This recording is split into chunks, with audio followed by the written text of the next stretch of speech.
a marketing strategist specializing in small business owners. And most of what I do is helping people learn how to be the face of their business confidently.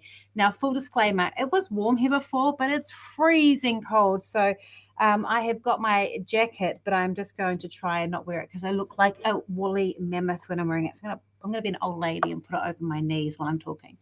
I'm really looking forward to talking this over with you and helping. I know that there are people who really wanted to have this as something that they wanted to learn about, because finding your ideal niche actually is really a lot more complicated often than we think it's going to be. You can, of course, ask any questions. If I miss them during the session, most of the time I can't.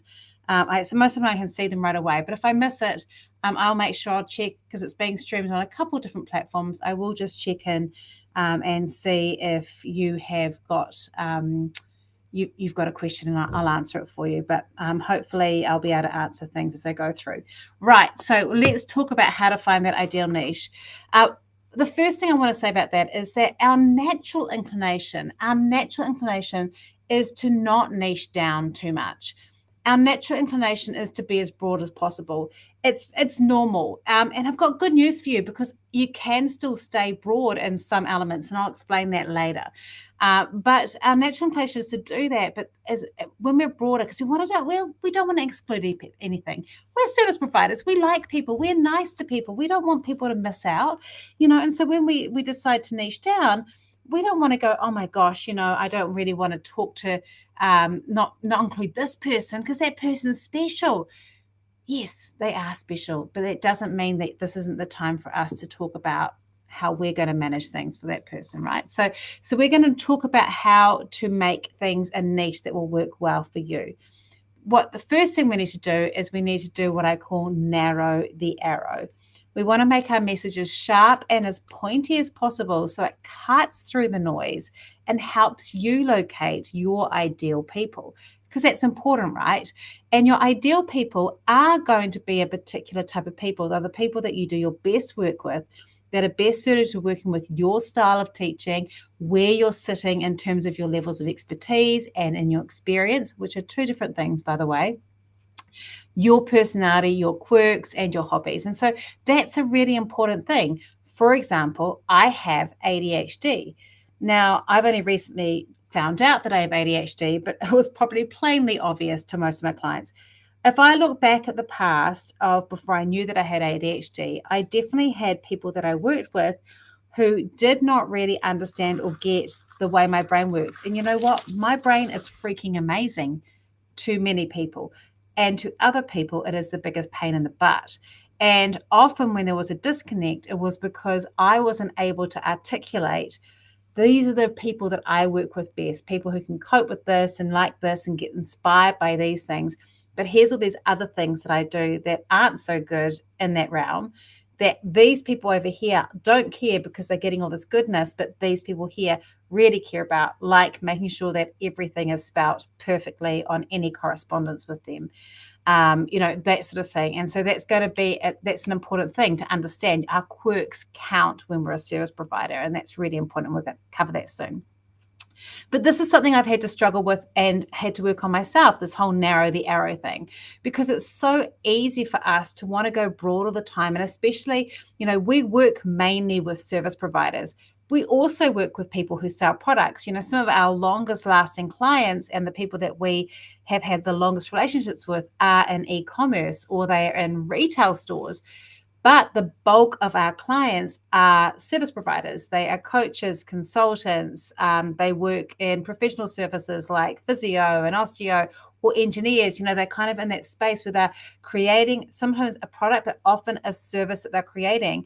And it's very easy for me to go, oh, but we work with e-commerce. I'm just going to make this really broad. But actually, really, our pointy arrow when I'm thinking about my marketing is, who am I talking about when I'm talking to service providers? So often we don't want to make people miss out, but when we come to defining our niche, we do need to really specify in our heads what that missing out thing is. What is that narrow arrow that's going to happen? So a couple of things that you need to be aware of. The first one is that if you're a service provider, your niche is always going to be closely aligned to who you are. It's going to be closely aligned to your background, and it's going to be closely aligned to your personality, simply because when people are working with us, it's all about that trust, and they need to know that they align with us. And that's why it's so important to relax when we're doing our marketing as a service provider, because you can be an amazing person and someone just won't like you. And we did it, I did a live couple of weeks ago about haters, meanies, and other people in my industry who I immediately relate to and go, this person's amazing. And it's often because we have a shared value, we have a shared personality type, we have a shared kind of way of doing things. And I go, this person's amazing. And there's that instant alignment. And same with clients. There are people that I meet where I go, I want to work with this person. Even if they don't want me to work with them, I want to work with them because I feel this instant alignment. It's like a privilege to be in their space, right? There are other people that I deeply respect that I don't really like. Not very many, okay? But there are people out there, like in my industry, for example, where I'm like, you have a great message, you have great values, you have great ethics, you do a great job, but I personally don't relate to you. And this is that magic of really knowing your niche. Your niche will be carefully and quite closely aligned with your personality. And what I think is really funny is a couple of those people who have worked with some of the same people I have worked with, but either they didn't have a good experience with them and came to me, or those people didn't have a good experience with me and went to them. We are still doing similar work, but it's really about that personality space around how we deliver. That was the thing. So our personality, our background, and who we are is going to be closely aligned with what our niche is. It has to be if we're a service provider. That's the first one. The second thing I want to cover with this is it is so normal for your niche to evolve and change. As you grow and develop, your niche will change because you are changing.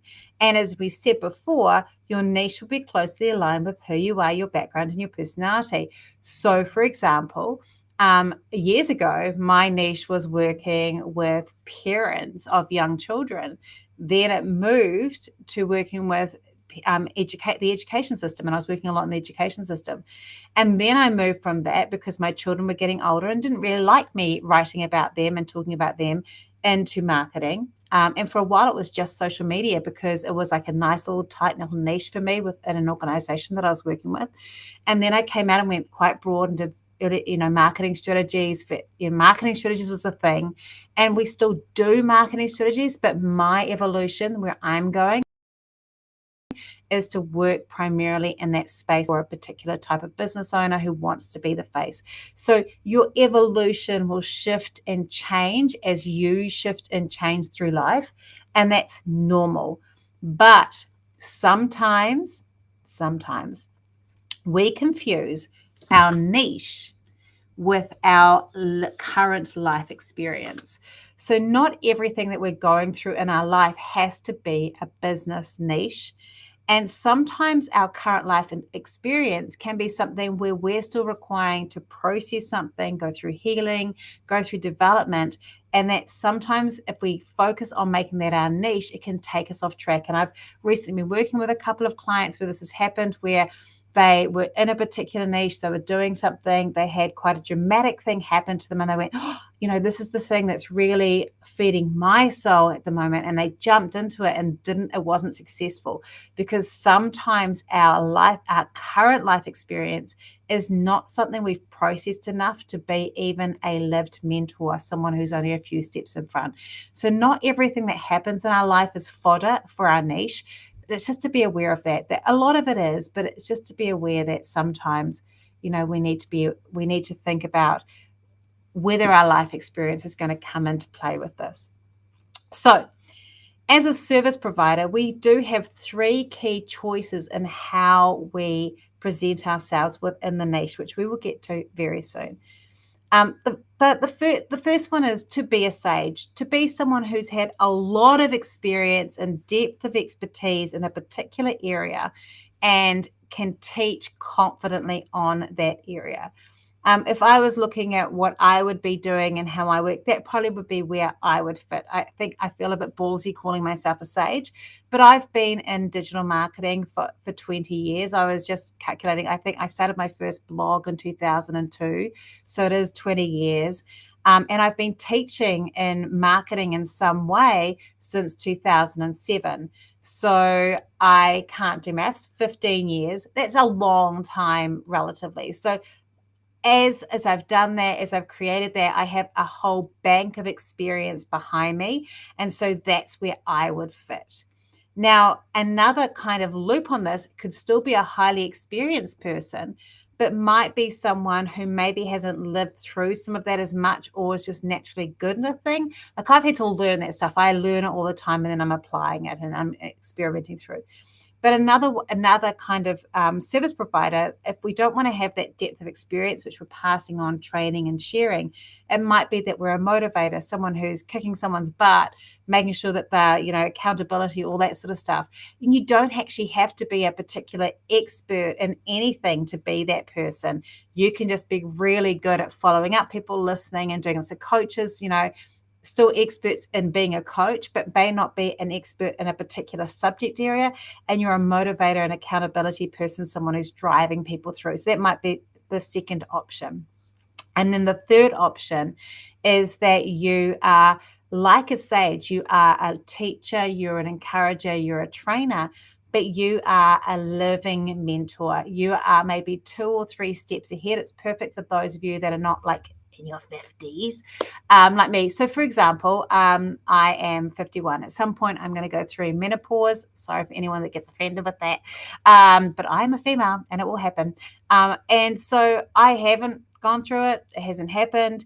But perhaps if I went through menopause and I'm learning some really amazing things while I'm going through this process.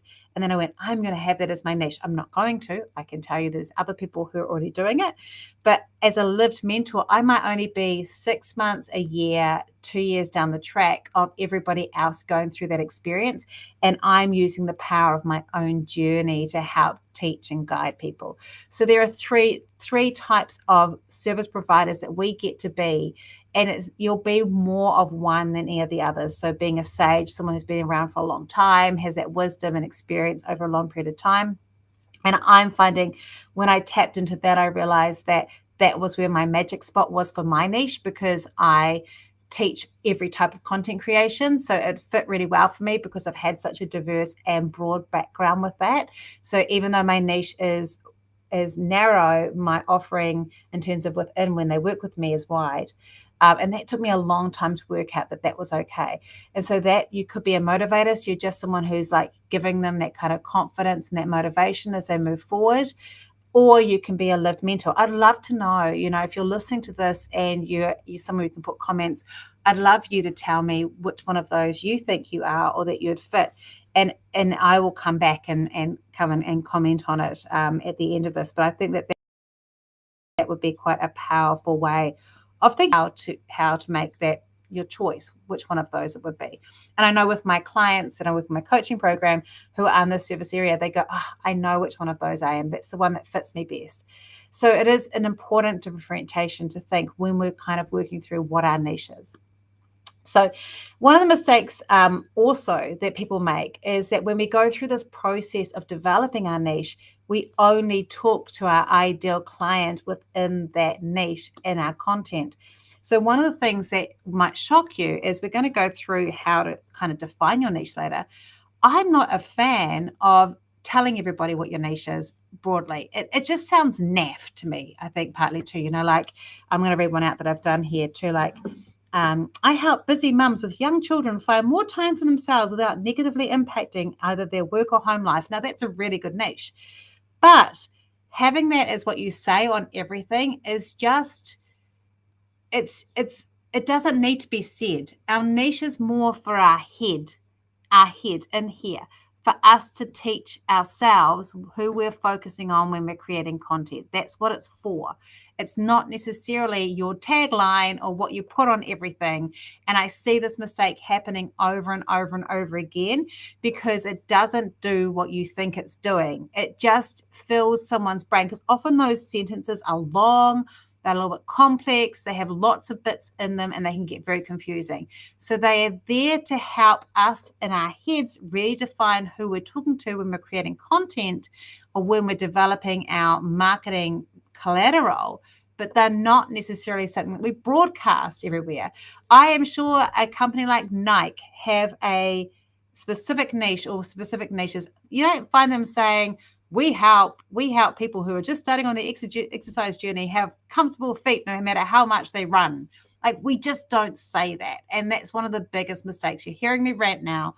I'm sorry, I shouldn't have gone the rant. I'll step myself back. I was teaching about ranting today in our coaching group, so I'll just step myself back for a second. All right.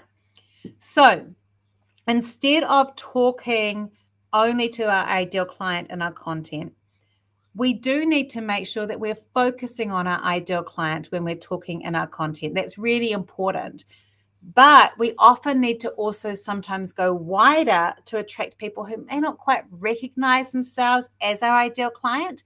And that helps attract, like I talk about building a sticky content web and making your web really sticky.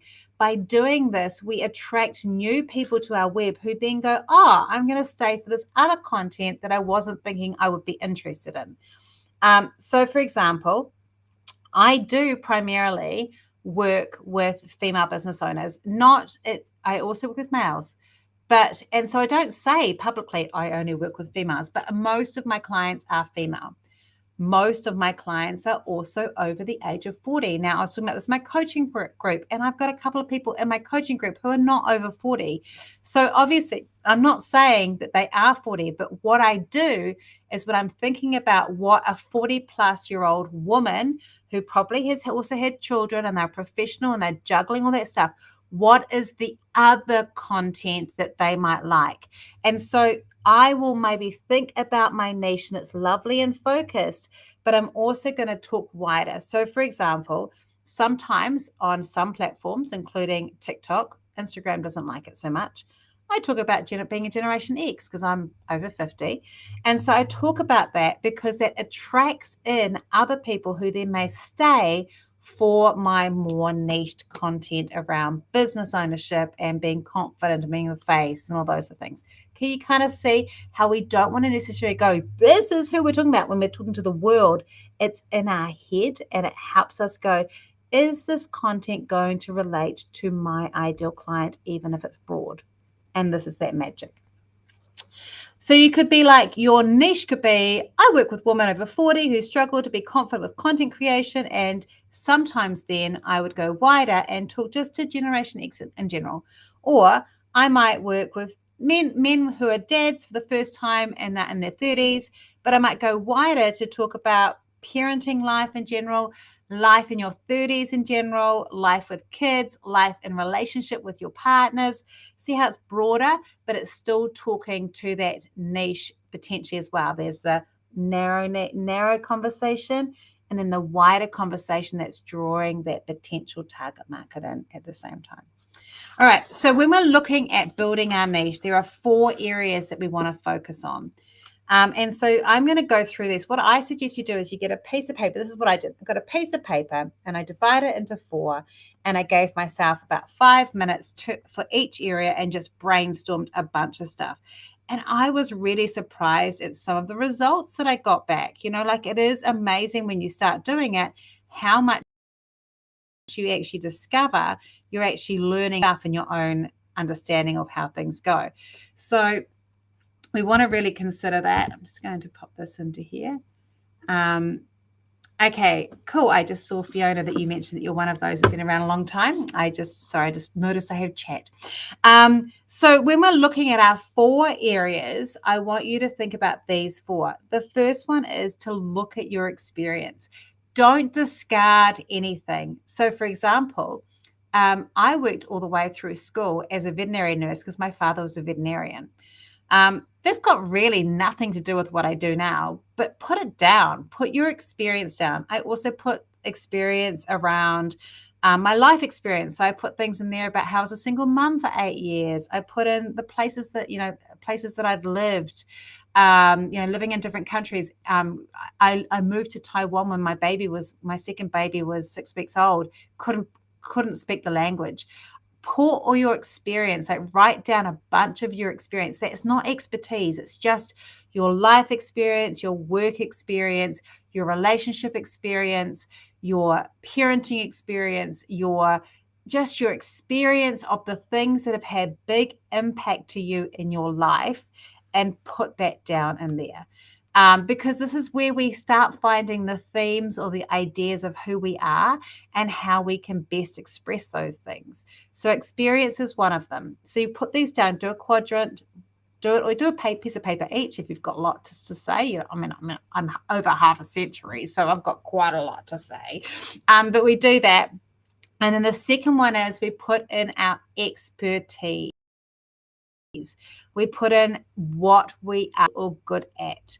Look, it could be that you are a superstar at knowing how to stack a dishwasher, not me.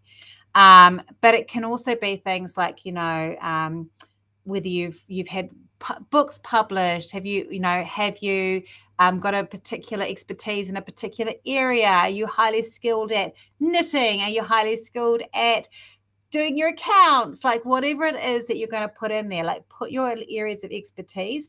And often our experience and our expertise may be different. So there can be double ups as well, but it's those things that you feel are your really good things. And it can be things that help in terms of like how you're going to show your niche.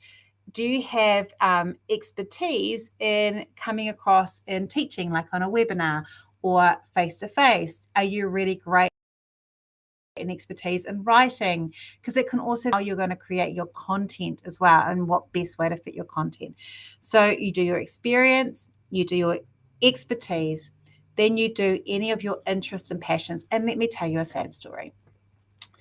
I got married around 23, 24. I was married for 10 years. Broke up because it was very dysfunctional. I had 3 little kids, and I will just say that I had no idea what my interests and passions were when I left my marriage that time around, because there was no space for me to have interests or passions. And so if that's you have to fix that before you go and move into this, because we want to see a multifaceted part of your life. And if all you have is this work, then, or hanging out with your kids or with a significant other, there is a missing part there that's going to make it very hard for you to build a following and build a niche around people choosing you for your personality and who you are. So you need to work on that. And I had to work on it. I had no idea. Now, it's why I share sometimes when I'm sharing, I love reading thrillers. I'm currently watching the Lord of the Rings prequel. Oh my gosh. But like, I love watching, I love reading thrillers. I love walking. It's those things that you do in your spare time that you can thread in. I used to love swimming. I love buying clothes from Trade Me. I've got all these little things, and you want to think about these things, because these things can filter through and help attract and draw in other people who resonate with areas of interest and experience and joy that you have in things they experience. Dogs, having your dogs. Being a parent can be part of this. Like, your interests and passions is an important one. So we do your experience and write down everything you're experienced in. Write down your expertise, which will be different often to your experience, like the things that you're really good at, that you can stand proud in, whatever they are, even if they're weird. And then your interests and passions, and you write those down. And then the last one is you spend some time writing down your quirks and the things that make you different. So I had in there my ADHD, the fact I love dressing up in costumes on video, the fact that I like putting pegs that match on things and hanging things out. Not that I hang things out. So just like go with all the different quirky things that make you different, that make you stand out, because they're all things that add in flavors of who you are, and they're really important for us to be able to share. And then once we've done that, we need to understand all those things, because as a service provider, we're building trust, and our niche market needs to be really closely aligned with who relates best to us. So understanding ourselves in here is really important.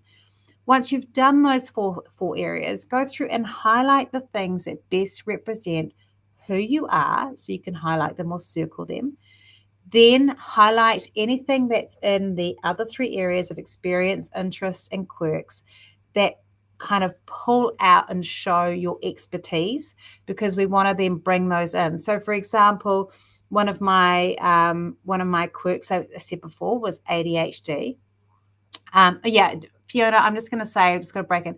Fiona also agrees with me. She's listening in and she's just commented, pegs definitely need to match. I bought matching pairs to fix that one. So did I, Fiona, because I couldn't cope with my children hanging something out with unmatching pegs. I'd literally have to go outside and fix it.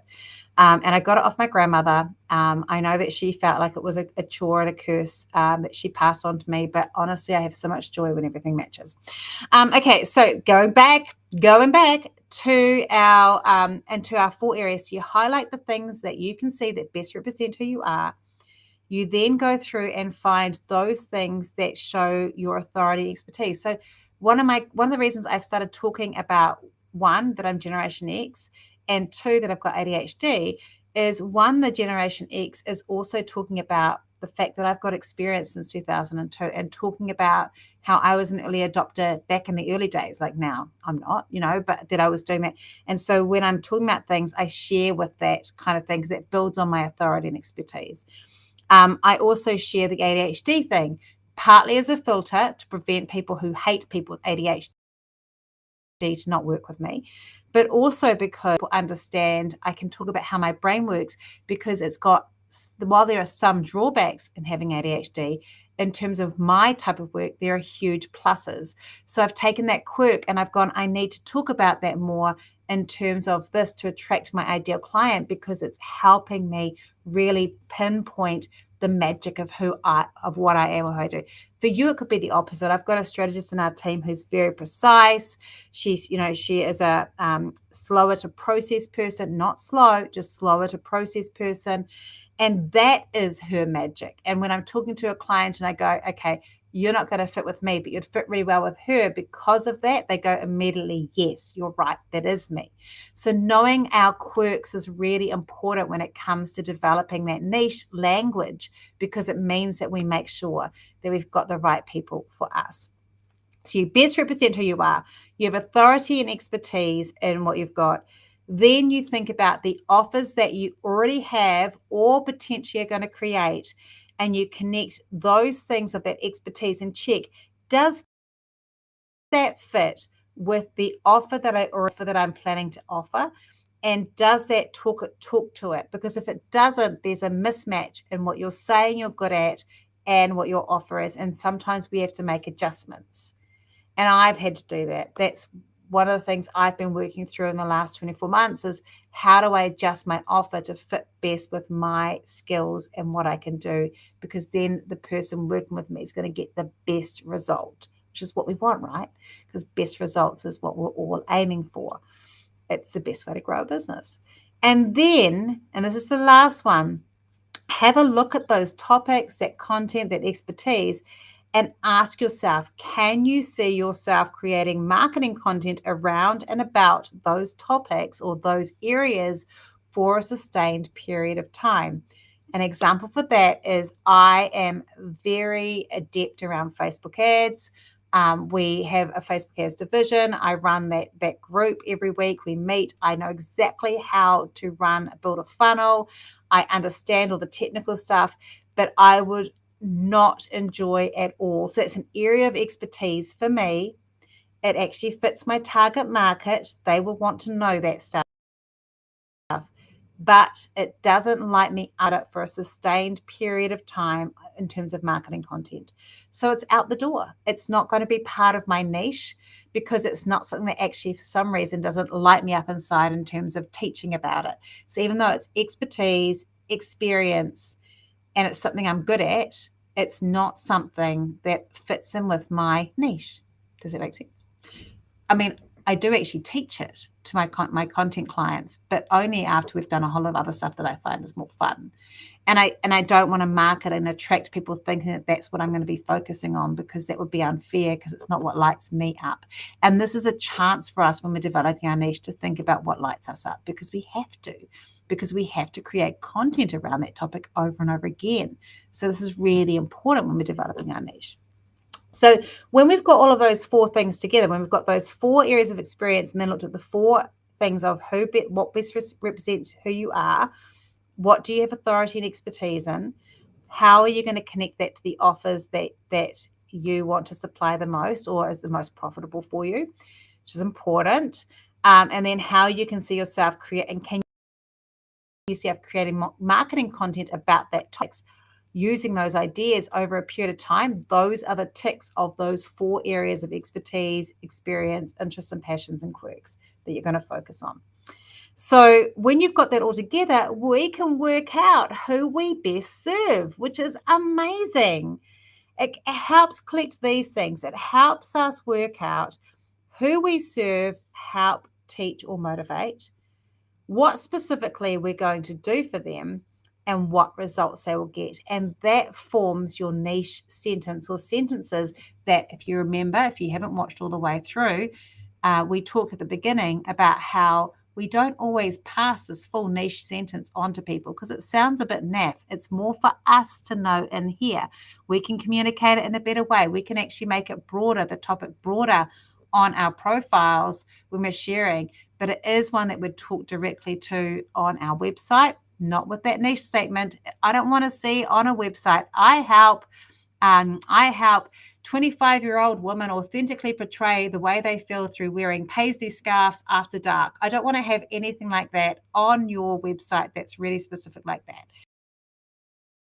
Not that I've got anything against paisley scarves, but I'm trying to explain how I feel about it. So a general niche, if we were looking at a general niche that we would share with other people, might be, I help manage your time better, or you will manage your time better with me. That could be our general niche, and you can put that anywhere. But our secret specific niche, our narrow arrow that we have in our head whenever we create content, could be, I help busy mums of young children find more time for themselves without negatively impacting their home or work life, because that gives us all the bits and pieces of the things that we would talk about in our content to attract those people. But the official niche might be, I help you manage your time better. Can you see the difference? So we need to have a specific niche that stays in here. And it means that when you go to that page, if I was coming to your Instagram page, for example, might have, I help manage your time better, I help you manage your time better.